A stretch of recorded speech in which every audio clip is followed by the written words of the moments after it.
The monitoring station orbited the planet Helios like a metal eye watching for trouble. Inside the control room, a Zethran operator named Kren stared at his screen and saw something wrong. An energy spike. A big one.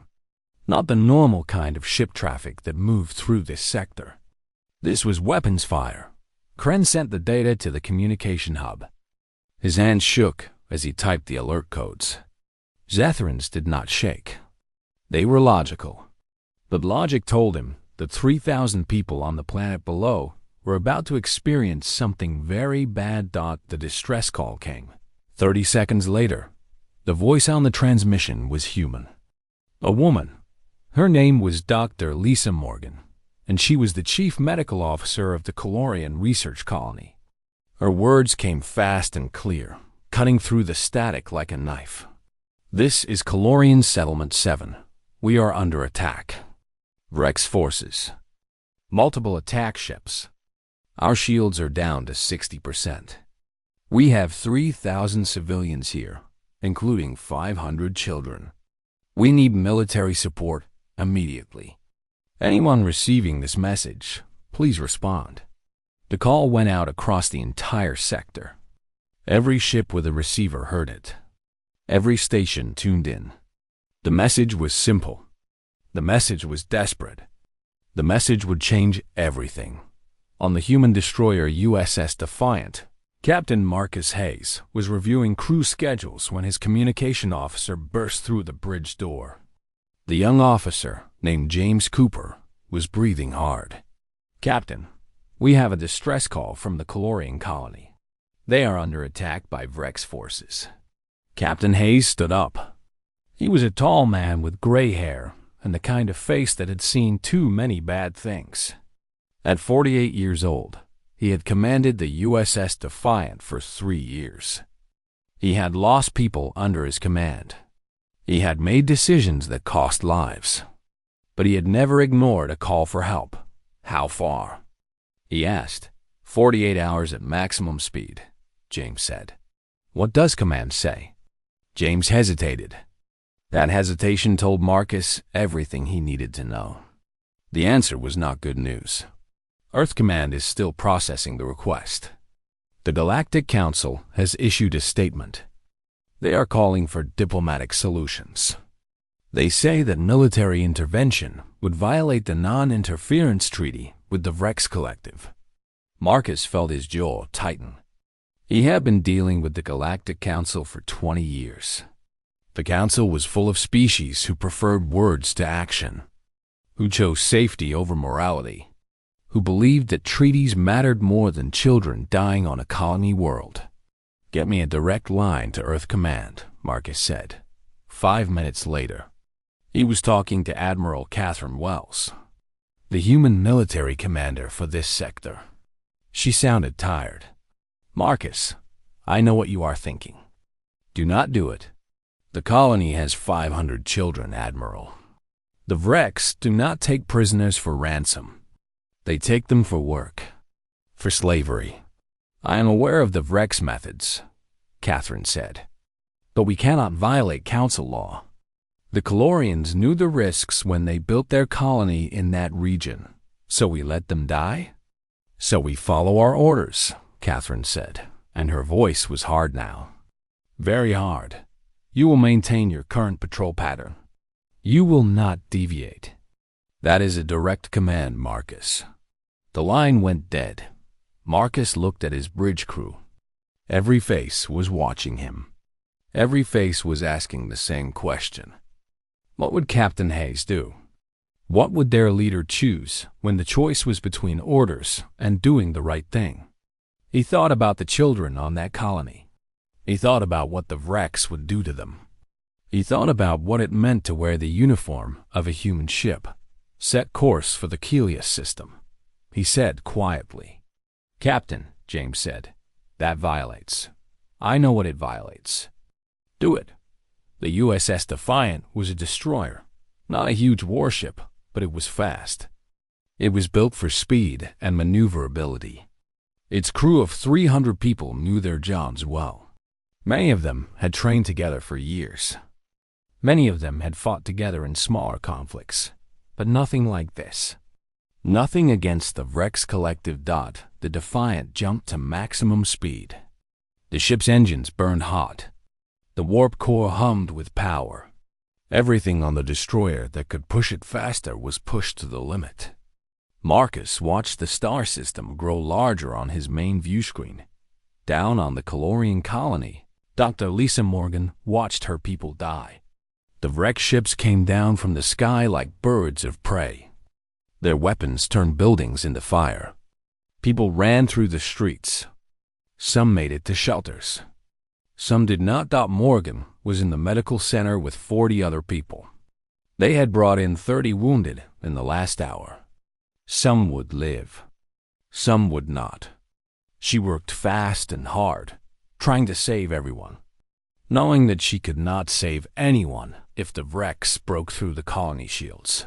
The colony commander, a tall Calorian named Jeff, came into the medical center. His face was burned on one side. His uniform was torn and covered in blood. "We have 12 hours, he said to Morgan. "Maybe less. Our shields will not last longer than that." Morgan did not answer. She was focused on the child in front of her, a girl maybe 7 years old. Shrapnel had cut through her side. Morgan worked fast. The girl would live, but many others would not. Then Jeff's communication officer ran into the room. The officer was young and excited. His fear was gone. "We have a response to the distress call," the officer said. "The human destroyer USS Defiant is coming. They are 48 hours away at maximum speed." Jeff closed his eyes. 48 hours. The colony would be ashes in less than half that time. But 48 hours meant that maybe, just maybe, the humans would arrive in time to save some people. To save the children. On the USS Defiant, Marcus Hayes stood on his bridge and watched his ship race through space. The journey seemed to take forever. Every moment, he wondered if the colony was still fighting. Every moment, he knew that the Rex would not stop until everyone was dead or enslaved. His crew worked without complaint. They knew they were heading toward danger. They knew the odds were bad. But they also knew that Captain Hayes would not lead them into the darkness and abandon them there. He would lead them forward. The star grew larger. The Kelia system appeared on the view screen, and Marcus Hayes prepared himself and his ship for a battle that most people would say they could not win. But Marcus had learned a long time ago that humans were good at doing things that seemed impossible. The USS Defiant came out of warp space like a bullet from a gun. Captain Marcus Hayes stood at the center of his bridge and watched the system appear on his view screen. What he saw made his blood cold. There were hundreds of wrecked ships. The colony below was burning. He could see the fires from orbit, orange and red against the planet's green surface. Cities were gone. The colony shield generator was flickering like a dying star. It would not last much longer. "Tactical status," Marcus commanded. Commander Victoria Park turned from her console. She was a small woman, but her mind was sharp as broken glass. She had fought in 3 different conflicts before joining Marcus's crew. She knew what danger looked like. Rex force consists of 280 attack ships, Captain. 30 capital vessels. Estimated crew across all ships, 200,000 soldiers. Our single destroyer has a combat rating of 0.03% compared to the Rex fleet. In other words, we are outgunned, Marcus said. "Yes, sir. Heavily outgunned. How many Calorians are still alive?" Lieutenant Sarah Williams, the communications officer, checked her scanners. "We are picking up life signs in shelters and underground bunkers. Estimate approximately 2,800 people, including 490 children." Marcus felt something hard form in his chest. Nearly 3,000 people. Nearly 500 children. All depending on him. All depending on a single human. Destroyer that could not win a straight fight against the Rex. But no one on the bridge looked ready to turn back. No one asked to retreat. Every officer, every enlisted person, every crew member understood what it meant to answer a distress call. It meant you did not give up. It meant you fought. Marcus activated the hailing frequencies and broadcasted on all known Rex communication channels. His voice was calm and clear, and he spoke English slowly so that the translation systems could work. "This is Captain Marcus Hayes of the human destroyer USS Defiant. You are attacking a civilian colony in violation of Galactic Council law. You will cease your assault immediately or face military response." The response came back in a series of roars and strange clicking sounds. Then the translation system converted it to human speech. The voice was deep and cold and cruel. "Human destroyer, we are aware of your presence. It is noted. Your warning is noted. Now prepare for destruction." The transmission ended. Marcus looked at his crew. "Stand ready for combat operations. Red alert. All hands to battle stations." The USS Defiant filled with noise. Alarms sounded across every deck. Crew members ran to their stations. In the engine room, engineers prepared the warp core for emergency power bursts. In the weapons section, targeting systems came online. In the shield rooms, technicians powered up every defensive system on the ship. The first Rex attack came 15 minutes later. Dozens of Rex fighters launched from their capital ships. They came toward the USS Defiant in a wave of metal and weapons fire. Victoria Park watched them come on her tactical display. She was calm. She had seen this kind of thing before. "All fighters advancing on our position," Victoria said. "Distance 30,000 kilometers and closing. They will be in weapons range in 90 seconds. Lock all point defense systems," Marcus said. "Fire when in range." The USS Defiant's weapon systems were smaller than the Rex capital ships, but they were precise. They were designed for a ship that was fast and smart and could not survive through raw strength. The Defiant survived through accuracy. When the Rex fighters came into range, the Defiant opened fire. The human point defense systems burned through the Rex fighters like a fire burns through paper. The fighters had not expected this. They had expected the human destroyer to try to run. Instead, the human was standing and fighting. 12 Rex fighters exploded in the first 10 seconds. Another 20 were damaged and retreated. But there were still more coming. "Incoming weapons fire," Victoria called out. "Rex capital ships are charging weapons. Time to contact, 60 seconds.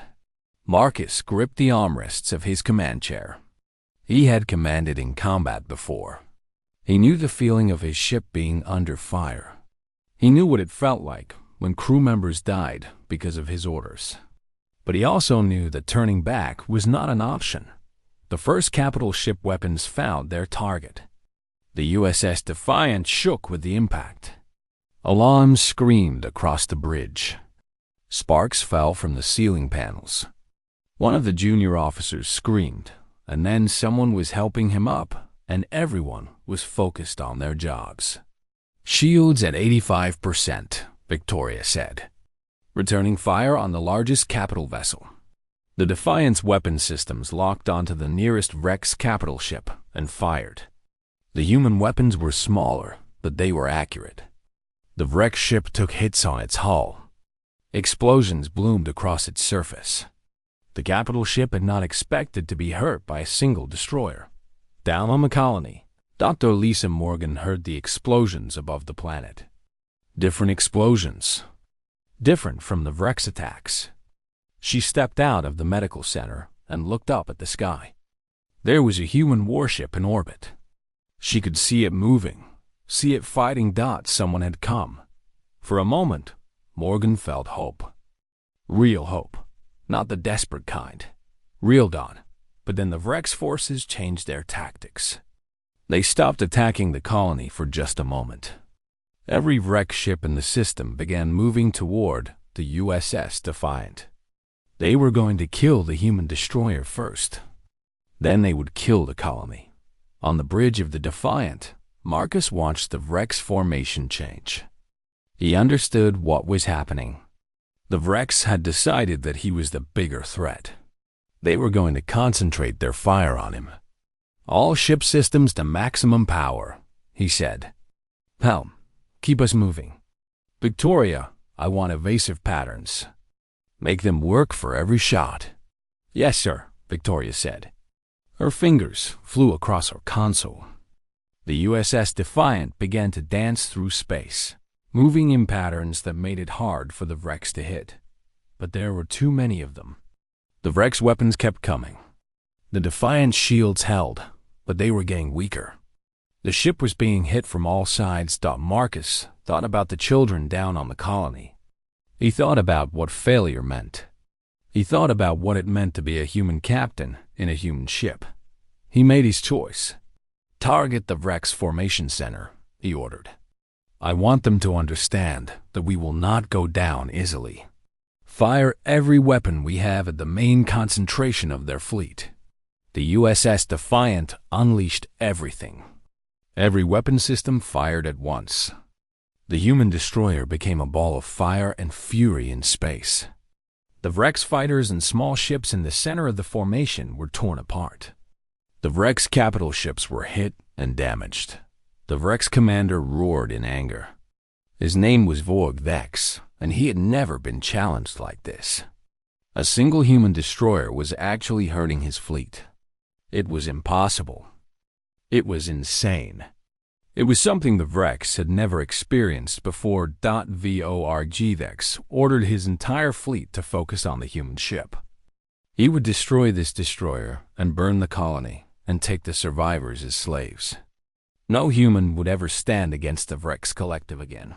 But what Vorg Vex did not understand was that humans were different. Humans were born on a world where things tried to kill them every day. Humans had learned to fight when they should have died. Humans had learned to adapt when they should have broken. And Captain Marcus Hayes had learned all of those things better than most. The battle was not just about firepower. Firepower was what the Vrex understood. Firepower was what the Vrex knew how to use. They had spent 10,000 years building ships and weapons larger than anyone else's. They believed that bigger and stronger always won. But the USS Defiant was fighting a different kind of war. Commander Victoria Park was a woman who had studied the way predators hunted on different planets. She understood that the fastest hunters were not always the strongest hunters. The smartest hunters were the ones that survived. The USS Defiant was smart. "All capital ships are moving to concentrate fire on our position," Victoria said, watching her tactical screen. "Time to critical damage. 3 minutes. "Then we make 3 minutes count," Marcus replied. "Target the weakest points in their formation. Break them apart. Make them think instead of attack." The USS Defiant fired with precision. Every shot was aimed at a weakness, a gap in the Vrex armor, a section of the formation that could break apart. The human weapons were not big, but they were accurate. They were efficient. They were used by people who understood that waste meant death. 3. Vrex capital ships were damaged so badly that they had to retreat. Another 2 lost weapon systems. The Vrex formation, which had been tight and organized, began to break apart. And when the Vrex began to break apart, they became confused. The Vrex collective had never faced an enemy that was faster and smarter than they were. They knew how to fight enemies that were weaker. They knew how to overwhelm enemies with force. But this human destroyer was different. It moved in ways that made no sense. It attacked in patterns that seemed random, but were actually perfectly calculated. Vorg Vex roared his anger and confusion. He ordered his entire fleet to continue attacking. But something had changed in the humans. They were not trying to survive anymore. They were not fighting to retreat. They were fighting to win. In the engine room of the USS Defiant, Chief Engineer Derek Foster and his team were performing miracles. The main engines were running hot, pushing beyond what any sane engineer would allow. The warp core was burning fuel at a rate that should have blown up the ship. But Derek knew that the captain needed this ship to be fast. So he made it fast. "We have 12 minutes before the core goes critical," Derek shouted over the noise of the engines. "The captain needs more than 12 minutes. We cannot push harder," one of his junior engineers said. "The systems will melt. Then we repair them as they melt," Derek said. "This colony has 500 children. This ship is the only thing standing between those children and slavery. Move." Derek was not a big man, but his crew followed him because they understood what he meant. They understood that this was not just a battle. This was something bigger. The USS Defiant spun through space like a dancer. Victoria Park was using maneuvers that would normally damage the ship's structure. But there was no normal anymore. There was only fight or die. The Vrex weapons continued to find their target. The Defiant was hit again and again. The ship's armor was strong, but nothing was strong enough to take unlimited punishment. Compartments were breached. Crews were evacuated. The ship began to bleed atmosphere and fire in the medical bay.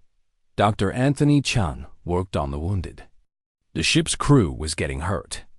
2 people were already dead. 10 more had injuries that would keep them out of combat. But still, they kept fighting. Still, the ship kept fighting. "How many can we take?" Chun asked his medical assistant, a young woman named Grace Torres. "Maybe another 10 critical injuries before we start losing people we could have saved," Grace said. "Then we do not get hit again," Chun said, and went back to work, but they would get hit again. That was not a question. The question was how many hits the Defiant could take before it broke. Vo or Gdex made a decision. The human destroyer was proving too difficult to kill, but the colony on the planet below was still defenseless.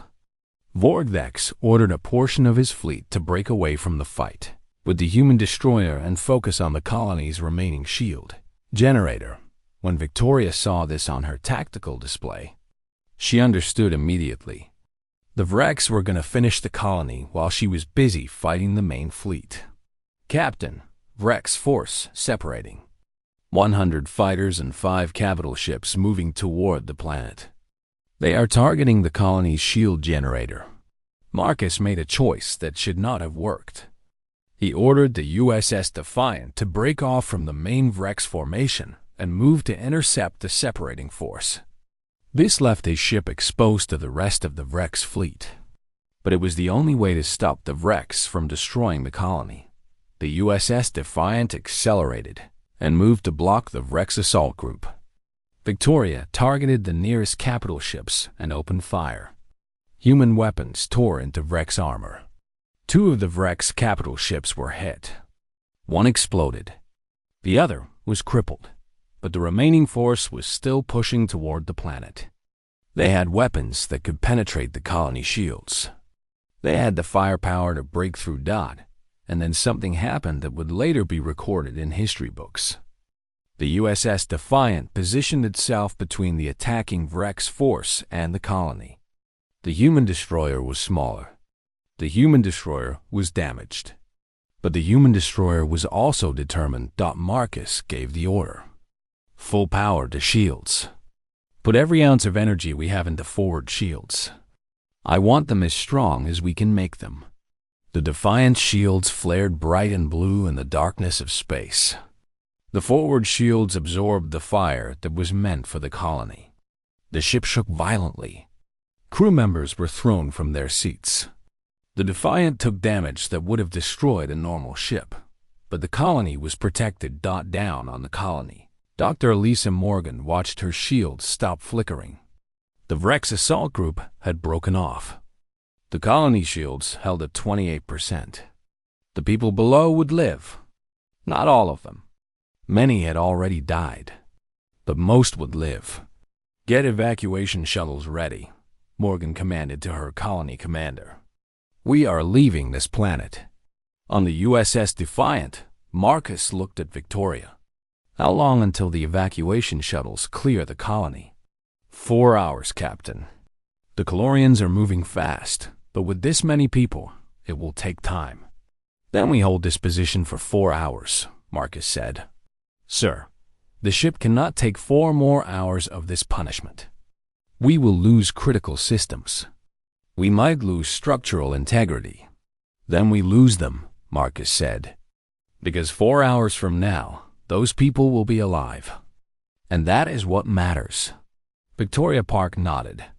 She had known what the captain would say. She had known because she understood humans. And what she understood was that humans would burn their own ships to save people they had never met. The evacuation shuttles launched from the Calorian colony in waves. First came the children. Then came the elderly and the injured. Then came the people with families and things they wanted to keep.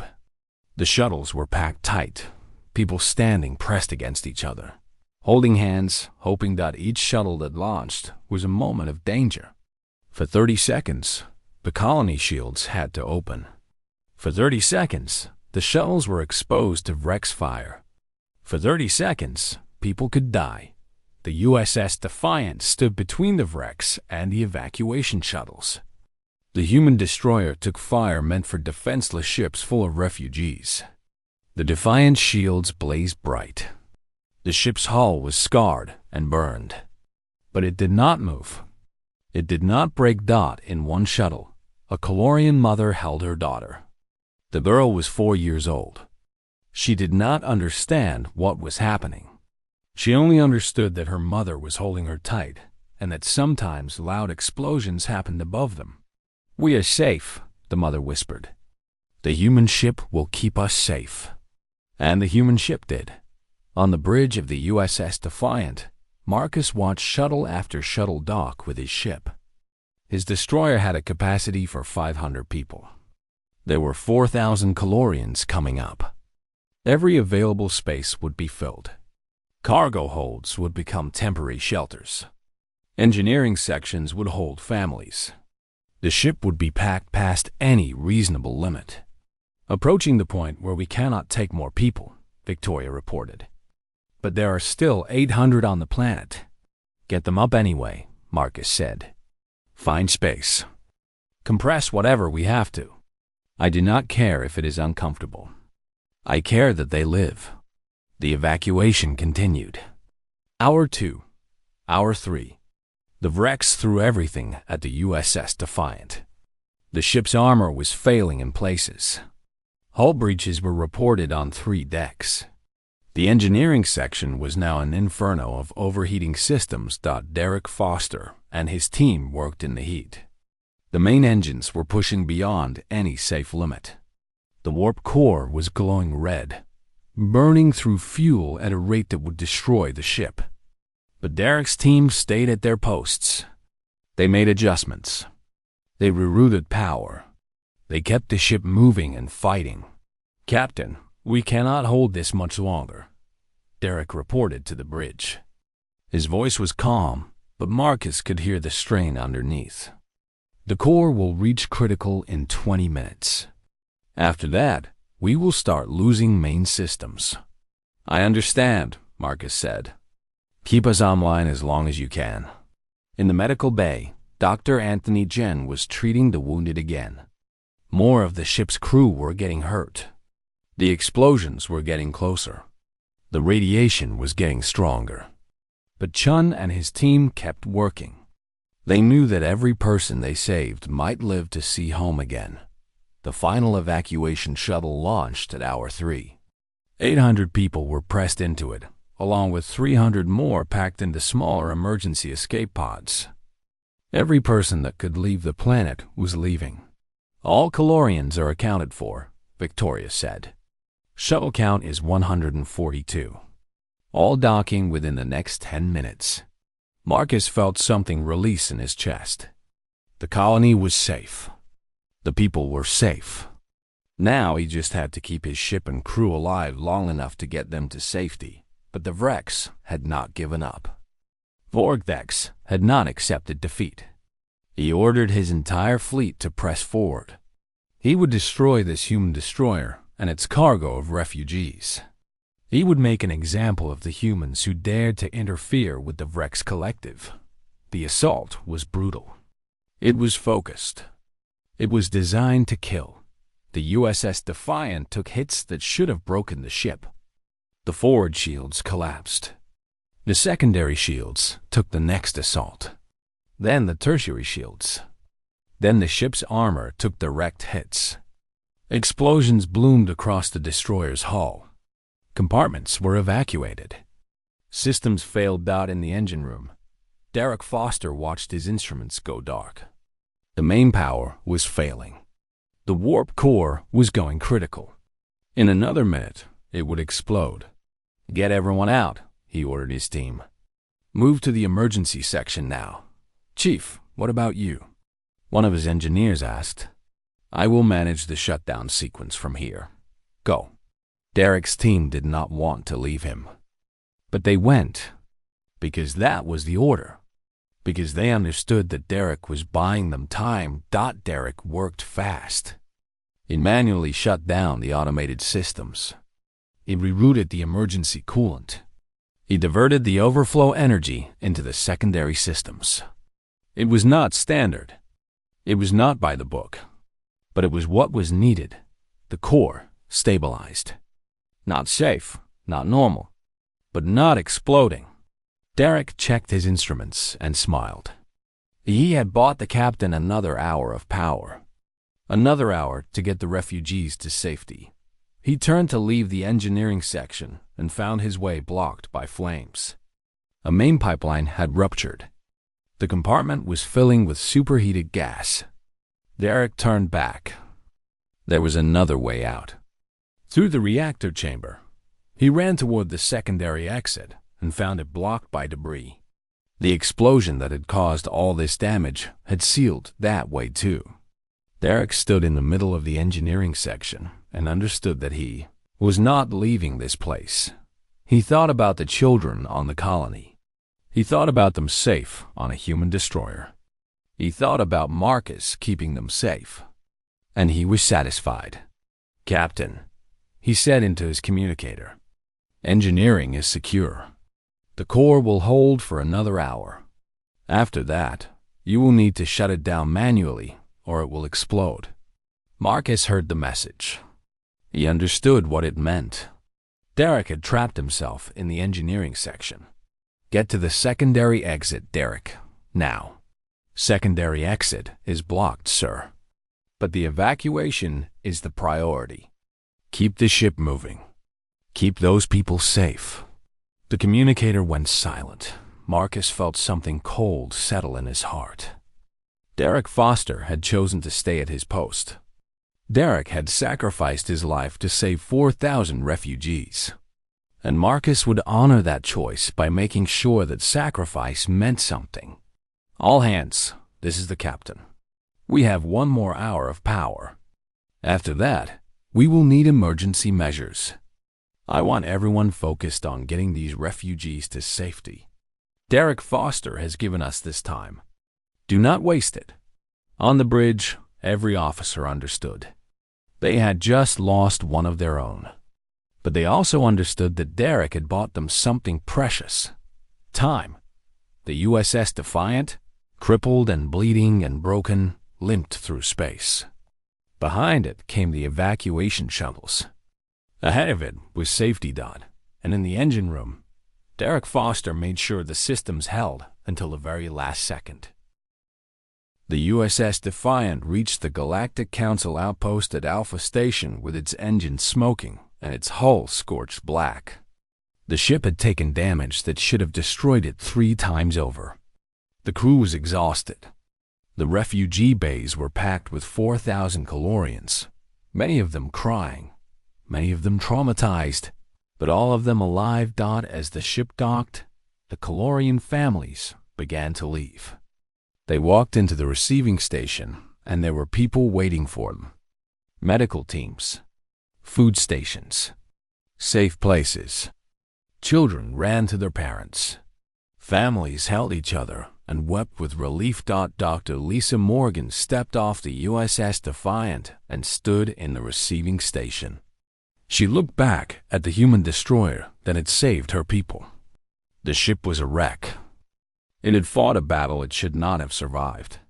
And it had survived because the humans inside it had refused to accept defeat. The Galactic Council called for an immediate investigation. The records showed that the USS Defiant had violated direct orders from Earth Command. The records showed that Marcus Hayes had engaged a superior force without authorization. The records showed that the human destroyer had caused significant damage to multiple Rex colony ships. By Council law, all of this was a crime. War without authorization was forbidden. Engagement with the Rex Collective was forbidden. Violating orders was forbidden. The tribunal was held in the council chamber. It was a large room with representatives from 100 different species. They sat in rising rows and looked down at Captain Marcus Hayes. He stood alone in the center of the chamber. His uniform was torn and burned. His face was scarred from the heat of battle. His eyes were tired. The prosecutor was a Zethran. Zethrans believed in rules. Zethrans believed that civilization was built on following rules. The prosecutor spoke for 3 hours about how Marcus had broken every rule that governed human military conduct. Then it came time for Marcus to speak.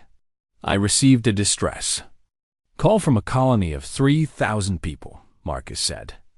His voice was quiet but steady. That colony included 500 children.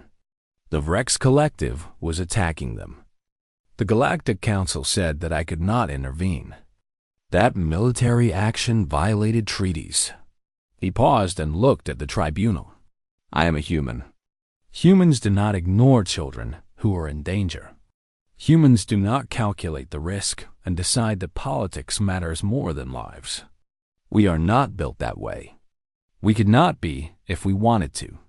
A representative named Jean stood up. Zan was from a species that had worked with humans before. She understood humans better than most. The record shows that the USS Defiant engaged 280 Rex vessels. The record shows that one ship against 280 enemies should not have any survivors. And yet the colony was saved. 4,000 lives were saved. How do you explain this? We were better trained, Marcus said. We had better tactical doctrine. We understood that overwhelming force is not the only way to win a battle. We understood that speed and intelligence matter.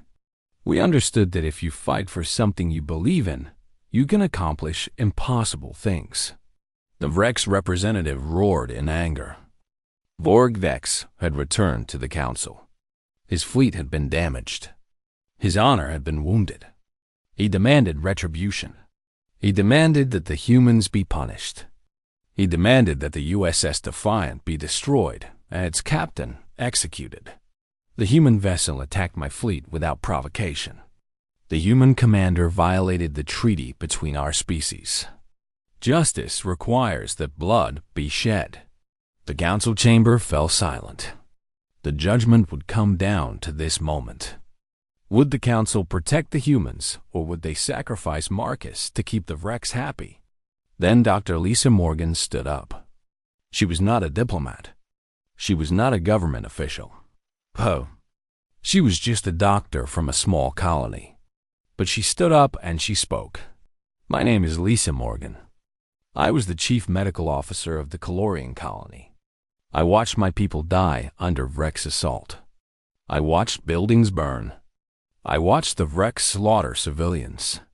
And then I watched the humans come. She looked directly at the Rex representative. You say that humans broke the treaty by defending us. But you broke the treaty first when you attacked a civilian colony.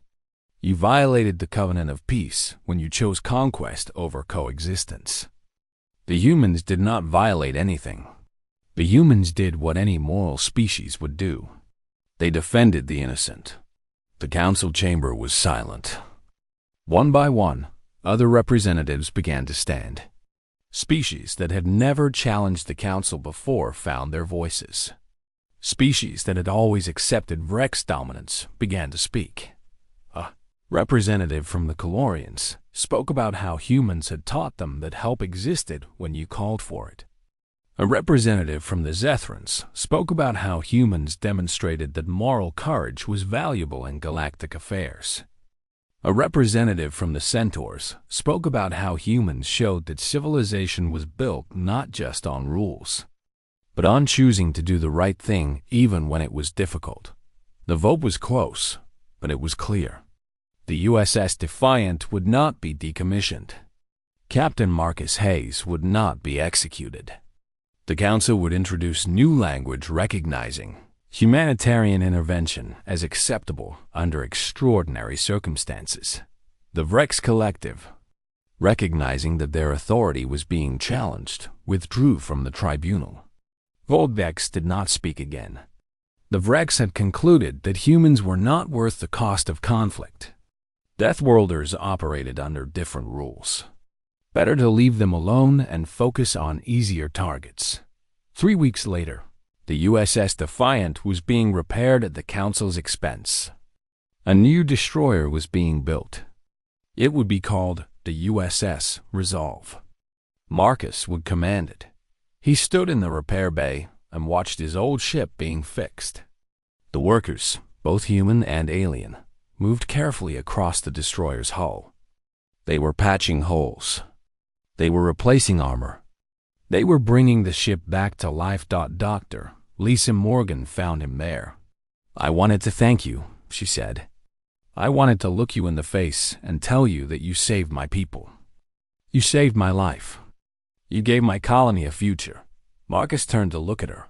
"I did my job," he said. "No," Morgan said. "You did more than your job. You risked everything for people you had never met. You broke orders. You defied a government. You fought an enemy you could not defeat. And you won. Because humans are extraordinary." Marcus smiled. In the cargo hold of the USS Defiant, there was a wall covered with drawings. Children from the Calorian colony had drawn pictures of their rescue. Pictures of explosions in human ships and people being saved. Lieutenant Commander Derek Foster's replacement collected these drawings. She would make sure they were not forgotten. In the medical bay, Dr. Anthony Chan received a message. A child from the colony wanted to thank him. The child had survived only because Chun had treated her injuries. She wanted him to know that she would live because of what he had done. Chun read the message and understood something. This was why humans served in military ships. Not for glory, not for rewards, but for moments when they could save lives. For moments when they could matter. The USS Resolve launched 3 months later. It carried the same crew. It carried the same captain. It carried the same understanding that humans were different. That humans would answer calls for help. That humans would risk everything for the innocent. As the new destroyer moved into deep space, a message was broadcast across all known communication frequencies. It was not an official message. It was not from the government. It was a message from the Vrex Collective to every species they had ever conquered. Warning: human war vessel approaching fast. And all across the galaxy, species that had lived under Vrex domination began to hope. Because humans had arrived. Because humans had shown that one ship, one captain, and one crew of ordinary people could change the future of a galactic civilization. Because humans understood something that no other species seemed to, that the right thing to do is the only thing to do, no matter the cost.